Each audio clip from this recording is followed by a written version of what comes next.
करके खटवांगी दीर्घबाहु अज और दशरथ जैसे महान राजा यही दशरथ है जो एक बार जवानी में आकर के इनके पास ऐसे ऐसे बाण है कि स्वर्ग लोक में इंद्र भी जिन राक्षसों को हरा ना पाए तो इंद्र ने भी धरती के ऊपर आकर के दशरथ की सहायता ली।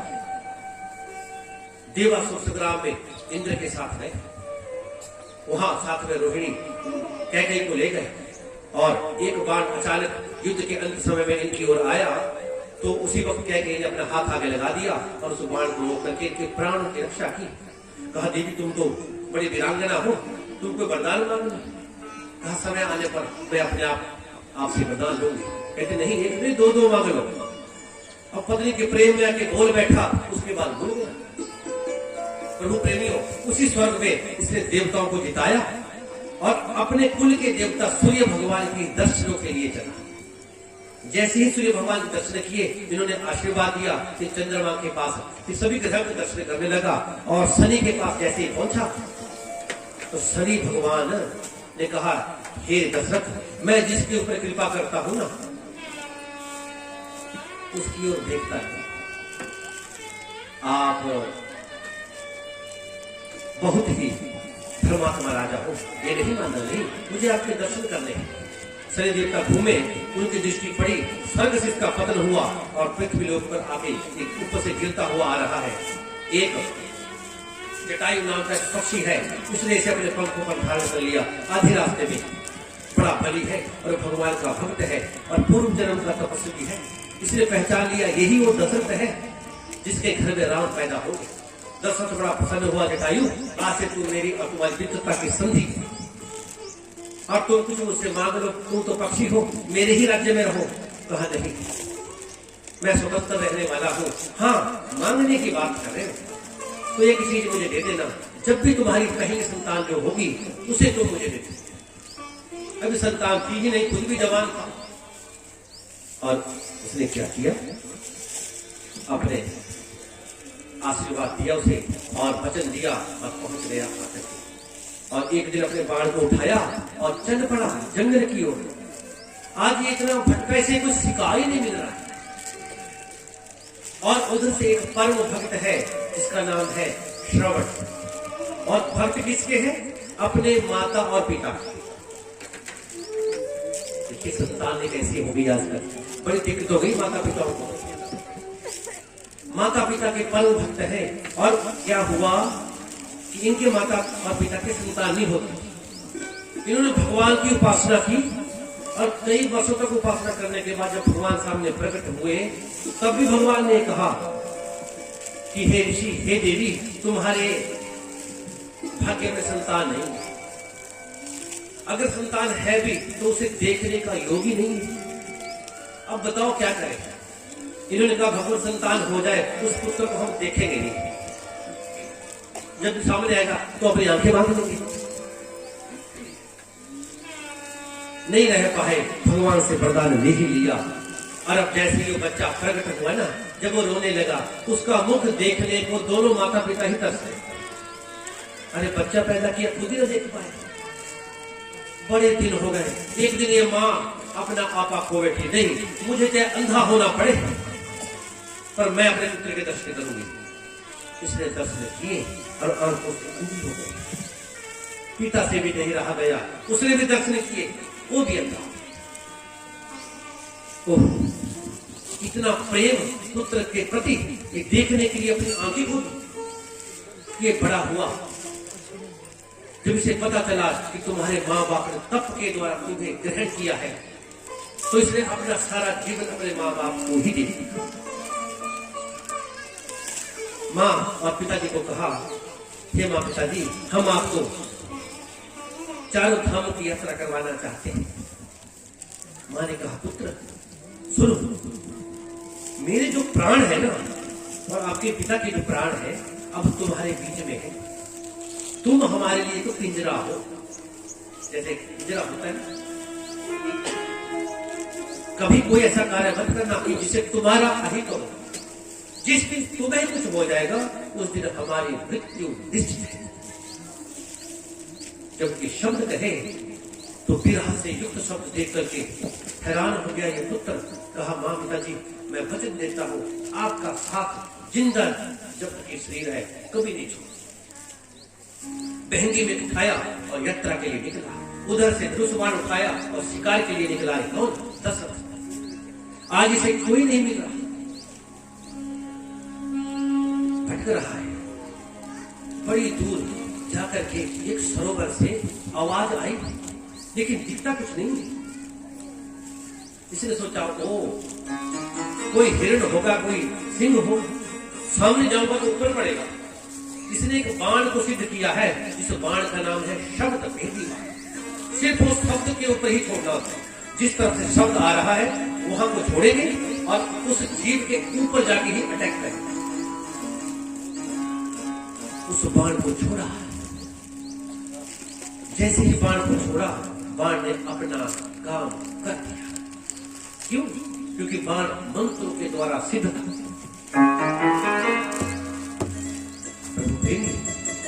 ऐसी जब दशा आज इसकी हुई, इसने बाण छोड़ा, जाकर के बाण सीधा उस सरवण के छाती के ऊपर लगा। जोर से चिल्लाया, हे मां, हे पिताजी। जैसे चिल्लाने लगा, दौड़ा हुआ गया। ये क्या हुआ? ये मैंने बाण किसे मारा, किसे लग गया? दौड़ा हुआ गया वहां पर एक नव युवक बालक, खून से लथपथ जिसका शरीर पड़ा है, गोदी में उठाया। अरे अरे तुम कौन हो? तुम कौन हो? इसने कहा, तुम कौन हो? यहां इसने जल्दी में अपना विवरण सुनाया, मैं राजा दशरथ। कहा, बस राजा, समय नहीं ये बताने का कि मैं कौन हूं, समय है सिर्फ सुनने का।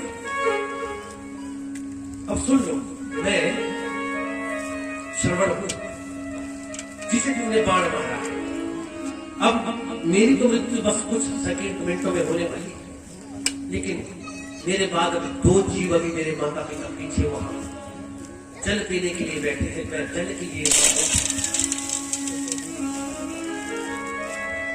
आपने यहां से जाना, इस कलश को लेकर के उन्हें पहले जल पिला लेना और सत्य बात को बताने से पहले पहले विचार कर लेना कि कब जैसे आपको सत्य बोलना है। क्योंकि उस शब्द को सुनकर वो शायद जिंदा रह पाए या नहीं, मैं नहीं कह सकता, क्योंकि उससे पहले मैं जा चुका।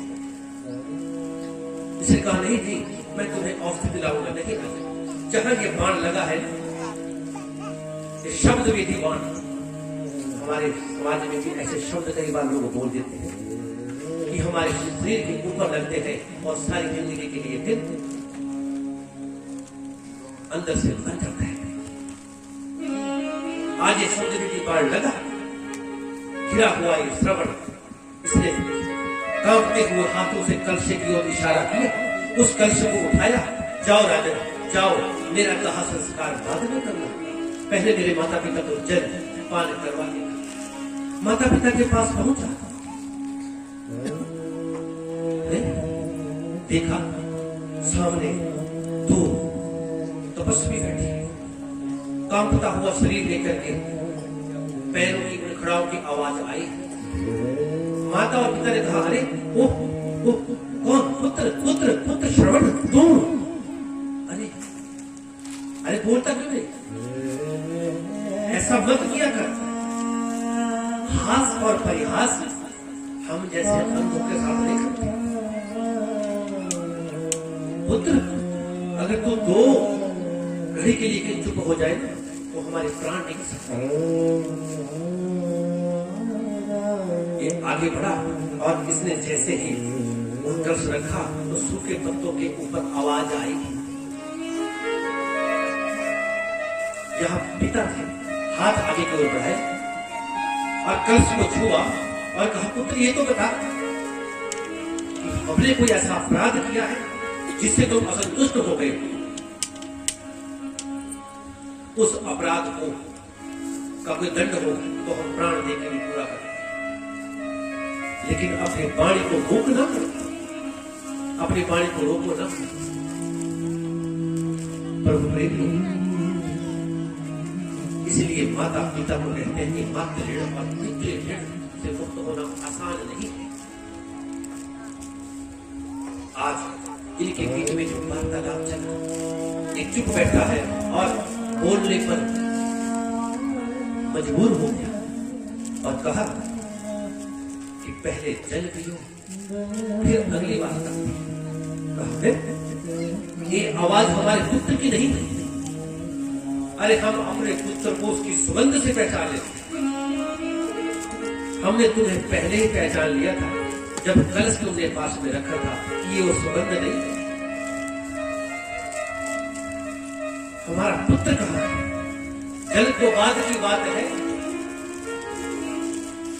हम अपने पुत्र के बिना नहीं रह सकते, जल के बिना अभी भी रह सकते हैं। राजा ने पैरों की ओर हाथ बढ़ाया, कांपते हुए हाथों से पैरों को छुआ। क्षमा त्राहिमाम, क्षमा। कहा क्षमा? किस चीज की क्षमा? हुआ क्या? सत्य बताने में कृष्ण तब भगवान आप पहले जल पियो, ये आप ही के पुत्र का आदेश है। अरे आदेश होगा आपको, हमें किसी ने आदेश नहीं दिया। हम किसी के आदेश के गुलाम भी नहीं। माता ने कहा सुनो, सत्य बताओ मेरा पुत्र कहाँ है? जब तुम वहां से ये कलश लाए हो तो पुत्र के विषय में तुम नहीं जानते, अपने विषय में बताओ तुम कौन? कहा मां पिताश्री मैं राजा दशरथ धर्मात्मा राजा दशरथ। अगर तुम राजा दशरथ हो तो सत्य में तुम एक महान राजा हो। हम तुम्हारे ही राज्य के हैं, लेकिन ये तो बता दो कि मेरा पुत्र कहाँ है? कहा पहले जल पिए। अरे जो प्रश्न हम कर रहे हैं उसका उत्तर नहीं आ रहा है, ऊपर से तुम एक और प्रश्न कर रहे हो। फिर सोचा, दौड़ा हुआ गया श्रवण के पास कि शायद थोड़े बहुत प्राण अभी उनमें होंगे, एकदम से मरे तो नहीं। जैसे ही गए, अभी जीवित है, लंबे लंबे सांस ले रहे हैं। कहा तुम्हारे माता पिता पानी नहीं पी रहे, मुझे क्षमा करना। अरे उसने कहा मैंने तुम्हें पहले ही कहा था, लेकिन तुमने काम क्या किया? देखो तो सही क्या कह रहा है श्रवण मरने से कुछ समय पहले। मैंने जालिम तेरा क्या बिगाड़ा, तीर सीने में क्यों तूने मारा। मैंने जालिम तेरा क्या बिगाड़ा, तीर सीने में क्यों तूने मारा। मैंने जालिम तेरा क्या बिगाड़ा, तीर सीने में क्यों तूने मारा। मैंने जालिम तेरा क्या बिगाड़ा, तीर सीने में क्यों तूने मारा। अब क्या जवाब दे रहा है ये दशरथ? मैंने बनचरी की आहट सुनी थी, तभी तीर श्रवण मैंने मारा। मैंने बनचरी की आहट सुनी थी, तभी तीर श्रवण मैंने मारा। मैंने जालिम तेरा क्या बिगाड़ा, तीर सीने में क्यों तूने मारा। मैंने जालिम तेरा क्या बिगाड़ा, तीर सीने में क्यों तूने मारा।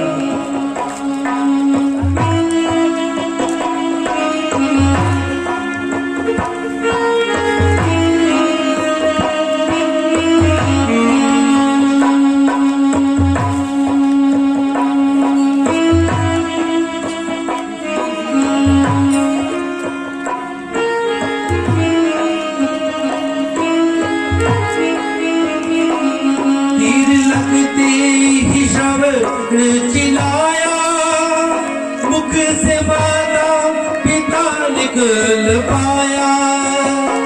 तीर लगते ही श्रवण चिल्लाया, मुख से माता पिता निकल पाया। मैंने जालिम तेरा क्या बिगाड़ा, तीर तूने मारा। तेरा क्या बिगाड़ा, तीर सीने पे तूने मारा। मैंने पहले ही जब तुमने बाण मारा था तो उसी वक्त में चिल्लाया था। मेरे शब्दों से तुम्हें पता चला कि मैं कौन हूं। मैंने इस संसार में किसी देवता को नहीं देखा, किसी को नहीं पूजा। मैं सिर्फ अपने माता और पिता के चरणों की ही पूजा करता। मैं आज मरने का दुख नहीं है, मरने का दुख नहीं, एक ना एक दिन इस शरीर को जाना है। इस शरीर की गति एक दिन होनी है।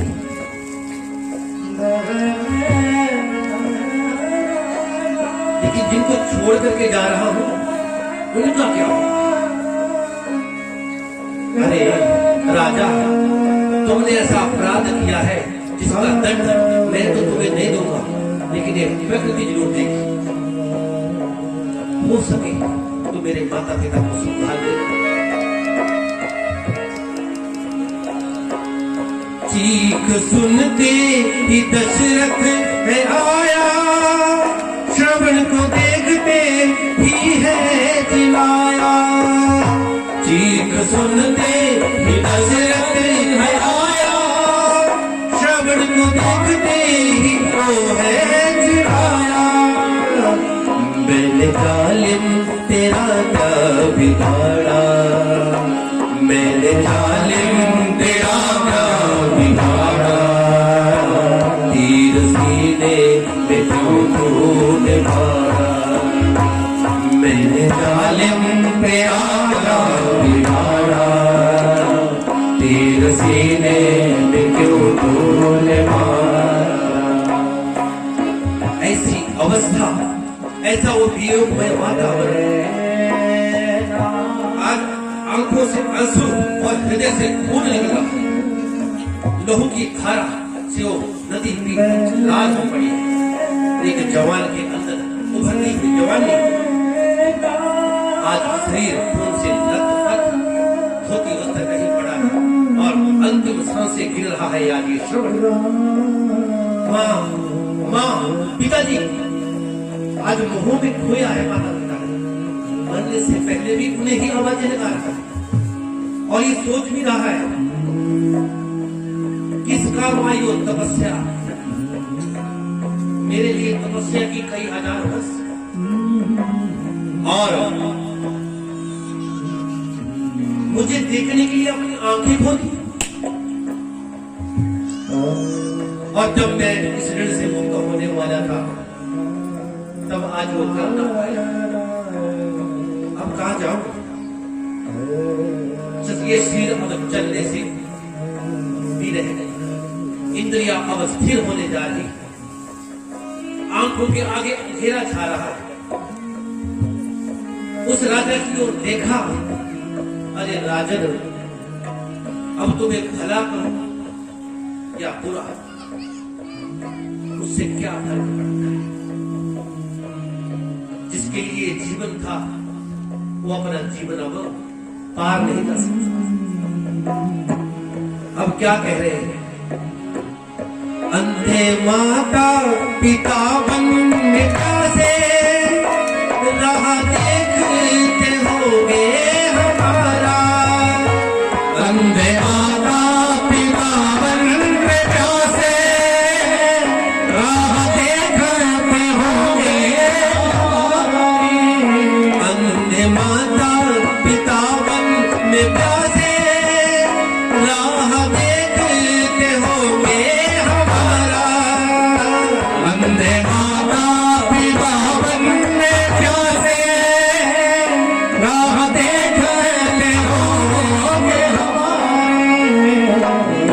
जालिम तेरा क्या बिगाड़ा, मैंने जालिम तेरा क्या बिगाड़ा, तीर सीने में क्यों कूद मारा, तीर सीने में क्यों कूद मारा। आज दुखी वो पुत्र उम्मीद भरी निगाहों से देख रहा है कि अब तुम देख लेना, तुमने जो किया उससे तुम्हें कितना दंड मिलेगा वो तो मुझे पता नहीं, लेकिन तुम दूसरी बार वापस लौट के आए हो, इसलिए तुम्हें अपने पाप के ऊपर पश्चाताप है, और जो पश्चाताप के आंसू बहाता है देवता उसके लिए दंड का विधान कम कर देते हैं। मैं तुम्हें श्राप नहीं दूंगा, लेकिन एक ध्यान रखना कि मेरे माँ बाप ने मुझे भी तब से पैदा किया, मैं कुछ साधारण बच्चा नहीं, कई वर्षों की तपस्या के बाद धरती पर आया, लेकिन उनके जीवन में मेरे द्वारा सुख की प्राप्ति ही नहीं थी। भगवान ने भी उस वक्त मना किया था, लेकिन वो जिद की, अपनी आंखें तक दे दी मेरे दर्शनों के लिए। क्या कहा?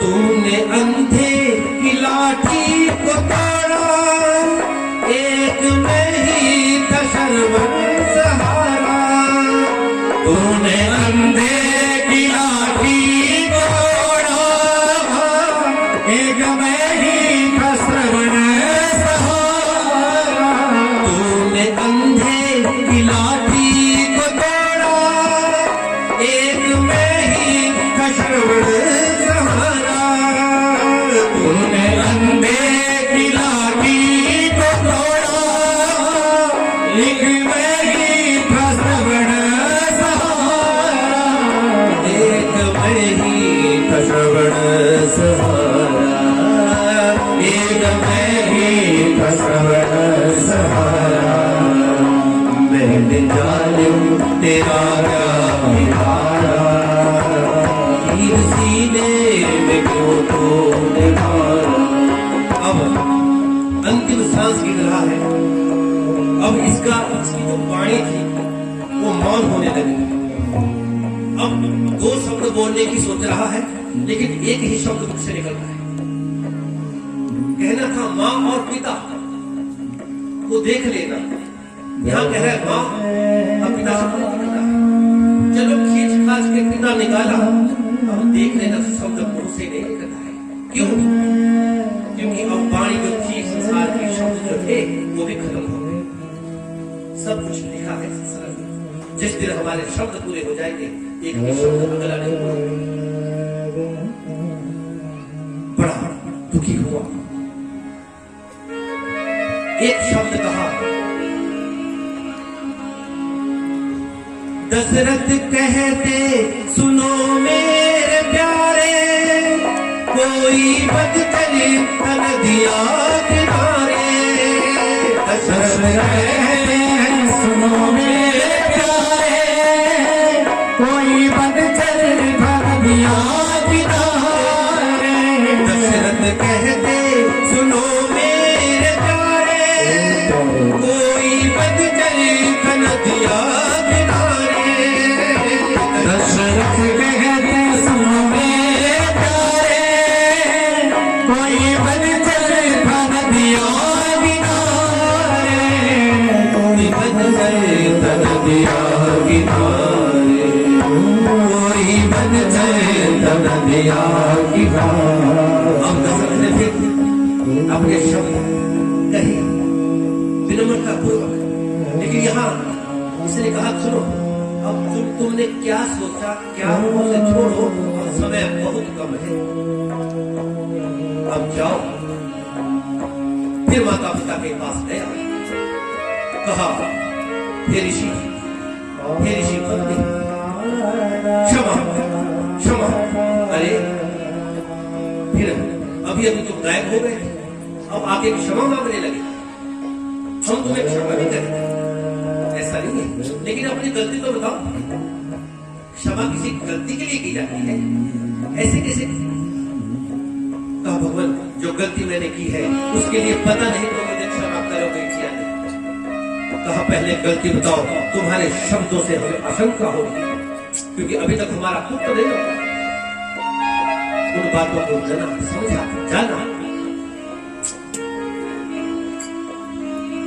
और अब इसने बताया,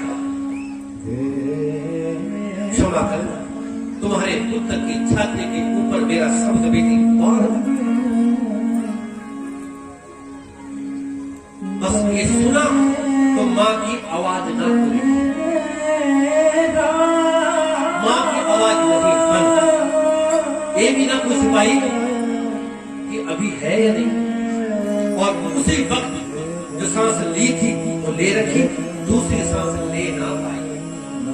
इतना प्रेम अपने बच्चे के प्रति लेकर के बैठी थी, और उसी बही के बीच में बैठा ही उसने लुढ़क गया।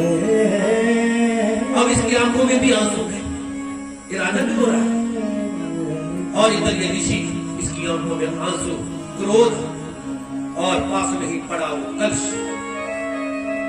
क्रोध में सिर कांपने लगा, अपनी पत्नी के ऊपर हाथ घुमाया। जब मुख के ऊपर हाथ को ले गए तो वायु का संचार समझा,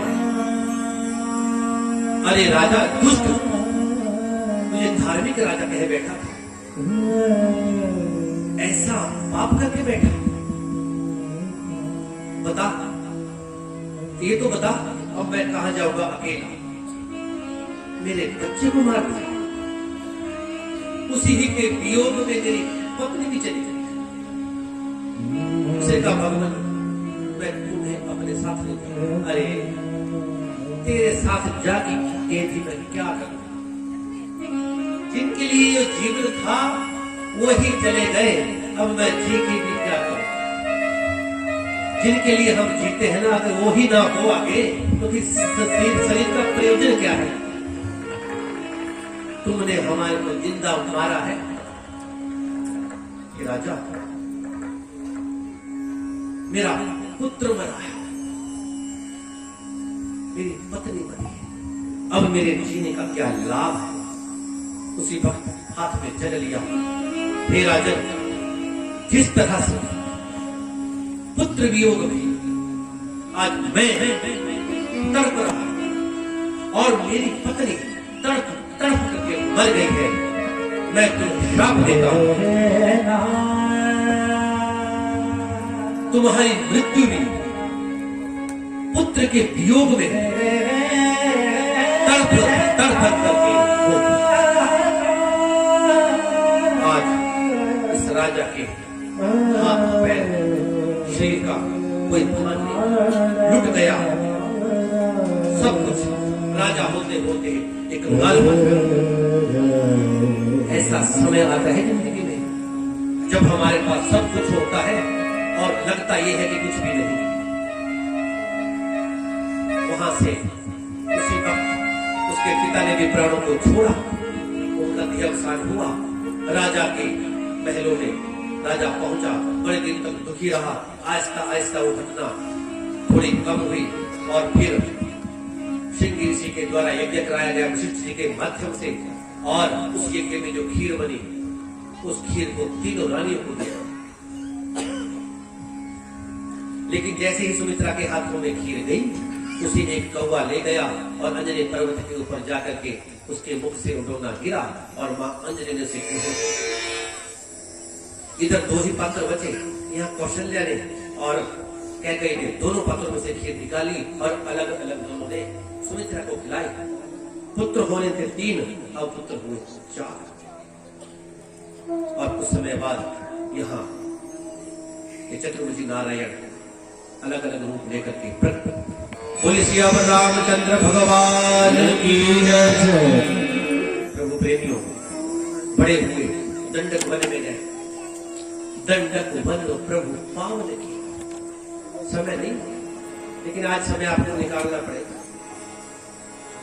हम करते क्या है, चलते लेट हैं और सोचते हैं कि कथा जल्दी खत्म हो जाती तो निकल लेते हैं, लेकिन अब 3 घंटे तो लग ही जाएंगे, क्योंकि 2:30 बजे के बाद हम आज यहाँ आए हैं। मौसम के कारण फिर भी यजमान बंधु ने काफी कुछ अच्छा किया है। आज चले हैं गुरु के साथ विश्वामित्र गुरु आगे चले हैं। दंडक